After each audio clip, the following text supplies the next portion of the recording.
Sunday biryani டே SS Hyderabad biryani தாங்க இன்றைக்கும் like quantity king mutton பிரியாணியும் ஒரு சில்லி சிக்கன் ட்ரை சிக்கனும் வாங்கினேன். நாளைக்கு ஃபேட் லாஸ் சேலஞ்ச் பண்ணலான்னு பார்த்தேன். மெஷர்மெண்ட் எடுக்கவும் மறந்துட்டேன். அதுக்கப்புறமேட்டு இப்போ மெஷர்மெண்ட் எடுக்கிறதுக்கு லைக் ஆளும் இல்லை. ஸோ அதனால் ஃபேட் லாஸ் சேலஞ்ச் நான் வெயிட் லாஸ் சேலஞ்ச் பண்ணலான்னு நினச்சேன். நமக்கு எதுக்கடா தேவையில்லாத வம்பு, ஏன்னா நம்மளால் முடியாதுங்க. ஏன்னா நான் கான்டென்ட் கிரியேட்டர் கிடையாதா, சும்மா விலாக் வேறு போகிறேன் ஆர்வக்குள்ள சொல்லிட்டேன். ஸோ அதனால் இந்த விலாக் எப்படி பண்ணலாம் என்ன எதுன்னு ப்ராக்டிஸ் பண்ணிட்டு அதுக்கப்புறமேட்டு நம்ம அதை முடிவு பண்ணலான்னு முடிவு பண்ணிட்டேன். ஸோ நல்லா ஒரு பிரியாணியை ஃபுல்லாக அடிச்சு முடிச்சுட்டாங்க. அதுக்கப்புறம் ஒரு ட்ரை சிக்கன் வாங்கினேன். பாதி தான் சாப்பிட முடிஞ்சுது. அதுக்கப்புறம் மீதியை தான் நான் பிரியாணியை ஃபுல்லாக முடிச்சிட்டேங்க. வேறு லெவலில் இருக்கும் பிரியாணி, பார்த்துருப்பீங்க ஆல்ரெடி. அதுக்கப்புறம் வேறு என்ன பண்ணேன், திரும்ப இருக்கிற எல்லாத்தையும் அதான் ரெண்டாவது போட்டேன் பாருங்கள், ஃபுல்லாத்தையும் கொட்டி முடிச்சுட்டு அப்புறம் பிரெட் அல்வா அல்டிமேட்டாக இருந்ததுங்க.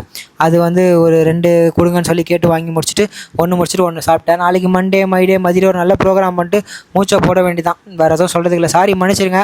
ஃபேட் லாஸ் சேலஞ்சு நம்ம அடுத்த மாதம் ட்ரை பண்ணலாம். முன்னாடியே ப்ரீ பிளான்டா. ஓகேவா? கோச்சுக்காதீங்க மக்களே. Love you. நீங்கள் என்ன சாப்பிட்டீங்கன்னு கமெண்ட்டில் போடுங்க. பாய்.